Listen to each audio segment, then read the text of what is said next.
嗱，根據咧《華爾街日報》咧喺3月27號呢個報導啊，咁咧就喺夜晚嘅期間啦，咁來自沙特阿拉伯嘅蘇丹王子空軍基地受到咗伊朗無人機嘅攻擊，咁而呢一個基地咧有大量嘅美軍飛機喺度，即係包括我哋講到加油機啦。咁呢次咧唔係第一次受到襲擊㗎啦，咁咧就之前咧咧受到咗咧伊朗嗰邊嘅攻擊啦，咁聽講咧有5架加油機咧被攻擊嘅。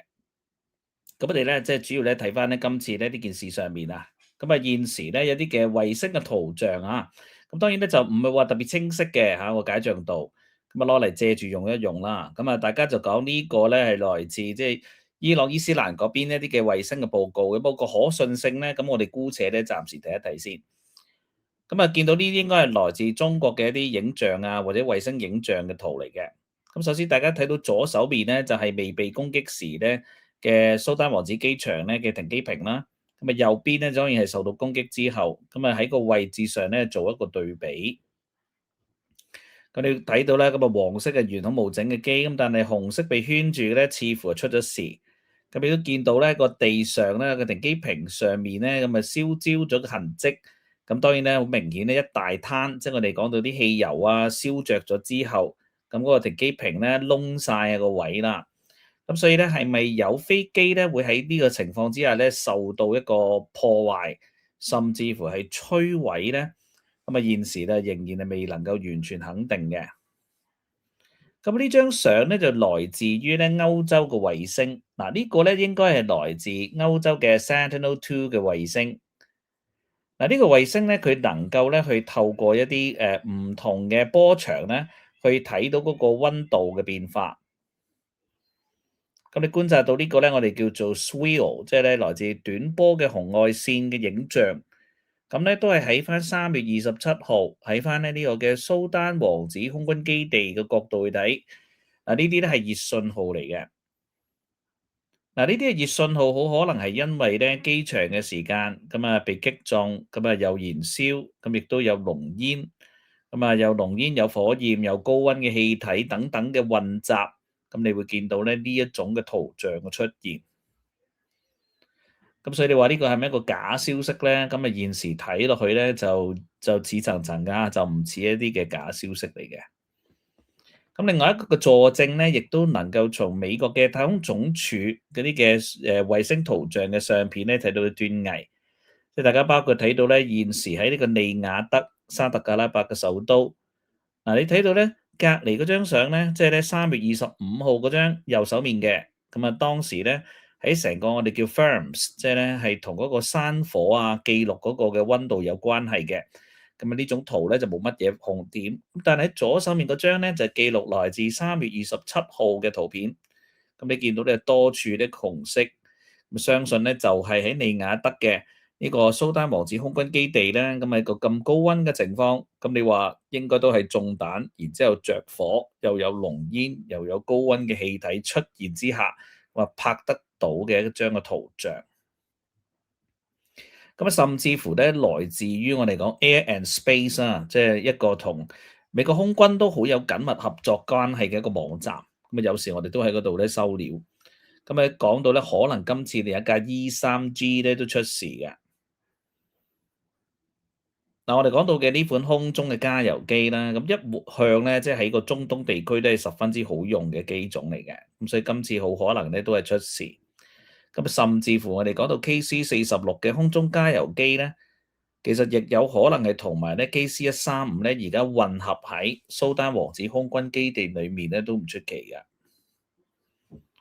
嘅。當然啦，講到今次嘅呢件事咧，就令大家都係好震驚嚇，即係呢種嘅攻擊嘅情況。如果喺個傷亡報告上面，我哋睇到咧最少咧有10位嘅即係美軍人員咧受傷。現時呢個受傷情況咧，有2位係非常嚴重嘅受傷，8位咧都係嚴重受傷嘅。我哋未清楚咧，即係佢哋嘅受傷嘅狀況咧去到邊度，但係相信咧已經係開始危及到咧生命咧嗰種嘅做法嚟㗎啦。如果你話講到咧受傷嘅情況，可以係例如話大火，大火可能係燒傷、走避不及，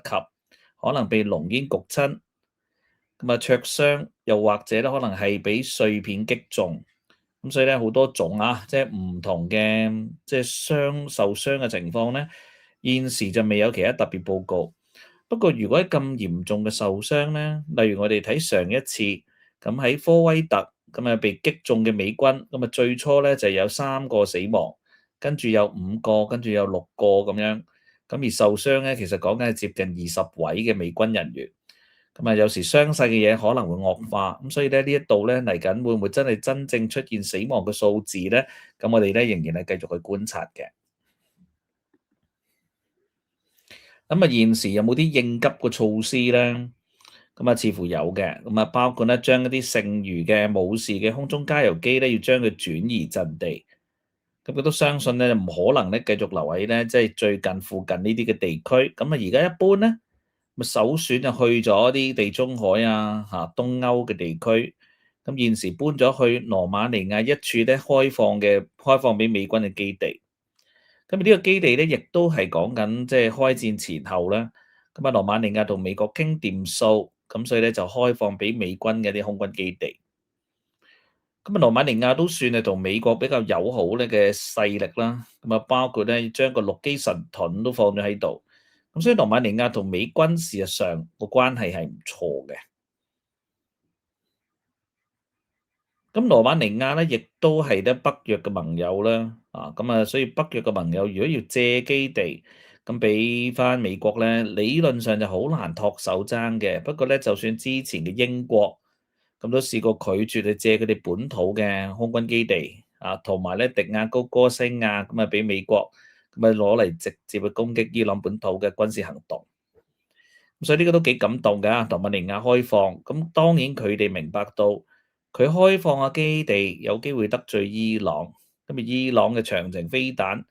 咁啊當你發現連迪亞高哥西亞都打得到，咁啊打到羅馬尼亞就真係濕碎啦。咁但係你都發現嘅，咁啊似乎羅馬尼亞都無懼於呢樣嘢，照一樣咧就開放咁啊俾美國去使用，咁喺呢個時間咧就非常之珍貴。咁所以咧，剩餘嘅空中加油機咧，冇事嘅都應該大部分分散咁嘅部署，咁啊飛過嚟呢度，咁啊 Flight Radar 24當然捕捉到呢一個嘅情況。嗱，老實講咧，即係今次嘅打擊咧，可以話係俄烏戰爭之後咧就比較大型嘅，咁啊對一啲嘅停機坪啊、空曠嘅地方咧去投擲嘅空置嘅飛機咧進行一個大嘅打擊。伊朗當然佢有佢哋嘅導彈嘅實力，亦都有佢哋發射無人機呢個實力啊。咁喺呢度咧，有冇牽涉到咧？就係講啲司令係即係有啲衝昏咗頭腦，即係冇好好咁樣保護到佢哋嘅飛機嘅資產啊。嗱，老實講咧，蘇丹王子空軍基地咧，佢個位置咁啊，正正就喺伊朗，即係包括中程導彈係能夠攻擊到嘅範圍。咁啊，距離伊朗咧正常嘅陣地啊，大概600公里左右，其實就1000公里唔到嘅。嗱，我哋咁樣講咧，呢種嘅射程咧係連無人機都到嘅。咁伊朗最多嘅就係 Shahed 131、136見證者嘅無人機。呢個俄烏戰爭大家都常見啦。咁佢呢個射程咧，事實就真係可以去到咧，就接近1000至1500公里外呢個目標。咁所以如果你美軍咧，即係漫不經心咁周圍擺呢啲戰機咧，空曠唔理佢咧，係真係非常之麻煩嘅。所以最近咧已經係有好多聲音話：喂，你可唔可以咧睇下點擺啦？你上一次咧先至有5架嘅空中加油機被擊中，不過嗰一次咧，特朗普就咁講：嗱，你唔可以話咧係擊毀咗我哋啲戰機啊，或者我哋啲加油機嘅喎。因為咧5架裡面有4架就揩下啫喎，咁啊佢哋好快脆整一整就出得翻嚟啦。咁1架就麻煩啲濕滯啲咁講。咁呢個係來自特朗普嘅説法，咁啊相信都距離事實不遠嘅。咁但係嗰一次呢個好嘅教訓嚟㗎啦，即係你諗下俄烏戰爭，咁烏克蘭真係經常性去打擊，咁啊俄羅斯嘅大型嘅轟炸機啊 A50呢啲嘅預警機都打過啦。咁大家仲記得嘅 Operation Spiderweb 啊？咁啊蜘蛛網行動嗰次嘅攻擊咧，堪稱完美嘅教科書嚟嘅。咁嗰個案例，你諗下可以打擊到萬里以外啦，咁打到佢海參崴咁遠啦。咁你諗下，如果係美國，如果係沙特阿拉伯，距離600公里呢啲情況，被無人機襲擊，又有幾咁奇咧？咁所以就唔能夠睇小個對手嚇，咁啊真係要將啲咁重要嘅嘢咧諗一諗點樣擺啊！咁啊，始終喺海灣即係個國家地區作戰咧，同敵人咁近咧，咁啊佈置好多嘢嘅時候都要咧十分之小心咧嘅考慮。咁當然都明啊，即係中東嘅地區，你啊真係唔係幾多地方俾你擠得，尤其是咧喺戰爭嘅早期啊，咁啊伊朗威脅嘅海灣國家邊個咧，俾美軍喺嗰度發動攻勢，我就打你。但係大家最後發現佢都傻嘅，根本咧你俾唔俾美軍擺嗰啲資產，佢都打你嘅。咁所以去到最後，其實海灣國家都話知你，一於咧齊齊借晒啲所有嘅空軍基地等等嘅開放。咁所以今次嘅打擊係有啲始料不及嘅。咁但 anyway 咧，頭先我哋講到係咪要重新審視去保護翻呢啲飛機嘅啲措施咧？咁當然你話如果措施係加啲啊，即係例如話加啲地底嘅崩卡啊、碉堡啊，咁當然嗰個力量會更大，咁但係就好難搞嘅。咁你話喺個地面上起一個咧，我哋叫做呢啲嘅抗炸嘅機堡咧，咁呢個概念啊當然有好多年啦，幾十年嘅概念嚟㗎啦。咁啊，主要咧起呢啲機堡咧，咁當然你話喂佢襟唔襟炸咧？你擺個2000磅嘅炸彈，喂佢頂唔頂到啊？咁啊呢個真係未必得㗎。咁但係咧，第一你將例如話我哋講戰機，你放咗落去嘅時間，咁你屏蔽咗啦，咁變咗咧就對方就估唔到你呢一個機堡入面有冇飛機嘅咧？咁如果你入面冇飛機，咁打落去咪好蝕，係咪？好啦，咁如果你係有飛機，咁呢一陣都可能幫你擋咗炸啦嚇，咁啊未必會 total loss 嘅飛機。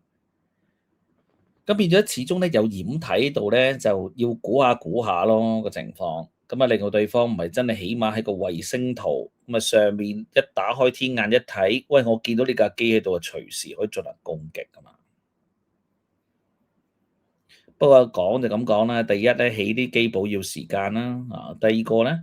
就係佢唔可以咧起啲好鬼大嘅，即係例如話咧我哋講緊呢啲加油機，咁你話喂我起咧一個兩個呢就得，喂大佬加油機呢度隨時講緊十幾20架，點起啊？你諗下真係十幾20個啲咁大架飛機嘅707呢啲咁嘅客機咁大架，737呢啲咁嘅客機咁大個機堡。即係你叫啲油王點去同你起啊？係咪？起完都唔知何年何月嘅事啦。咁所以咧就講到呢啲機堡咧，其實一般比較適合嘅咧，都係啲戰術戰鬥機會比較多。即係例如話你擺個 F22入去啊，F30入去啊，即係呢啲加固嘅機堡去保護佢哋咧，睇落去就會相對比較實際嘅。咁所以大家發現現時都係比較多咧係戰機嘅呢一種嘅做法。嗱，我哋都咧咁講啦，即係來自好多世界各國嘅，例如中國咧，最近都突然間意識到呢種加固機堡咧嘅重要性嘅，咁啊包括喺啲福建沿岸一啲重要嘅機場，佢哋會加建呢啲嘅機堡。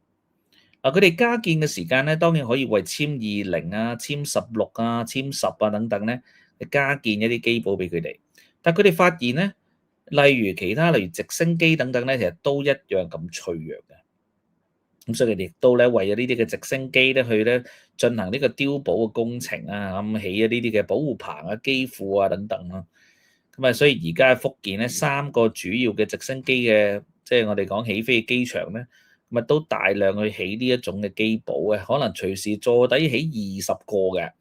咁啊數量都驚人。咁而中國嘅世界速度咧，相信就好快完成嘅。咁但係最近咧，來自美國嘅情報又話喂，2027就似乎係沒有呢個嘅實際攻台嘅具體時間㗎噃，咁所以係咪就講緊台灣呢邊可以咧鬆懈咧？嗱，老實講又唔係，不過即係起碼你2027攻擊你嘅機會係比較低，咁但係情報嘅嘢唔一定啱㗎嘛，即係有時情報嘅嘢都可以錯，甚至乎咧打唔打台灣唔一定一個軍事決定嚟㗎，咁可能咧純粹係政治嘅需要、轉移嘅視線等等啦。咁啊，或者滿足領導人嘅心願，咁都可能可以咧，就令到戰爭都觸發嘅。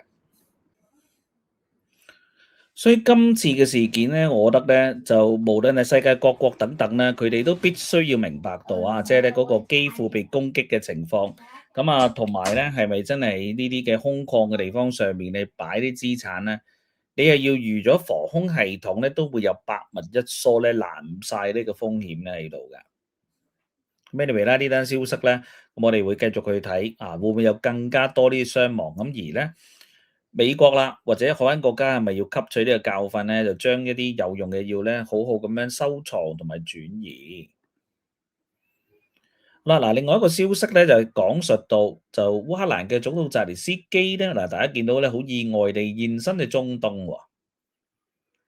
當然咧，你都可以講嘅，話意外又話唔意外嘅，因為其實早前美國應該已經同澤連斯基咧展開個對話，咁啊希望咧佢可以過嚟海灣國家啦，咁將佢哋對抗無人機嘅經驗啊，咁啊教導俾咧海灣嘅國家。嗱，今次咧講到咧係來自阿聯酋嘅總統啦，咁啊親自咧去接送咁啊澤連斯基，咁啊呢個咧就好重要，因為大家知阿聯酋咧係今次咧嘅大苦主嚟㗎。咁啊，俾伊朗嘅無人機啊、導彈咧打到怕晒啦，咁亦都係現時海灣國家咧，被伊朗打得最慘嘅國家之一嚟嘅。咁啊，澤連斯基當然咧好歡迎咧，就同阿聯酋嘅總統咧一齊去討論呢啲咁嘅安全危機啦。咁同埋伊朗最近咧無人機打擊啊，佢哋嘅飛彈嘅襲擊啊等等嘅嘢。咁老實講啦，澤連斯基咧，咁佢哋喺呢4年裏面，咁無論你去攔截俄羅斯嘅導彈、無人機，咁啊真係有非常多嘅經驗都講唔晒嘅。咁所以澤連斯基最近咧社交媒體上面都講嘅，每一日啊烏克蘭都係有呢啲嘅專業知識㗎啦。啊，呢4年戰爭日日都受到襲擊，咁所以佢哋已經開發咗一套咧防禦嘅系統，就包括飛彈啦，同埋咧無人機呢個系統。咁亦都歡迎咧各國咧同咧烏克蘭去討論一個安全或國防領域呢個合作嘅。嗱，好老實講啊，即係今次咧澤連斯基嘅到來咧，相信咧就係會簽好多唔同嘅啲協議啊條約噶啦。嗱，阿聯酋只不過係其中一站啫。嗱，佢下一站咧應該咧去卡塔爾，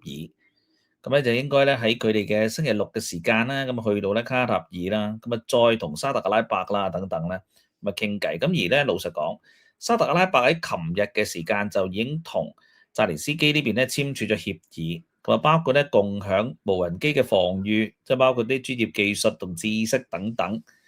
咁啊好有機會咧烏克蘭會喺沙特阿拉伯設廠，咁啊甚至乎教導佢哋去利用無人機嘅抵禦無人機咧嘅技術。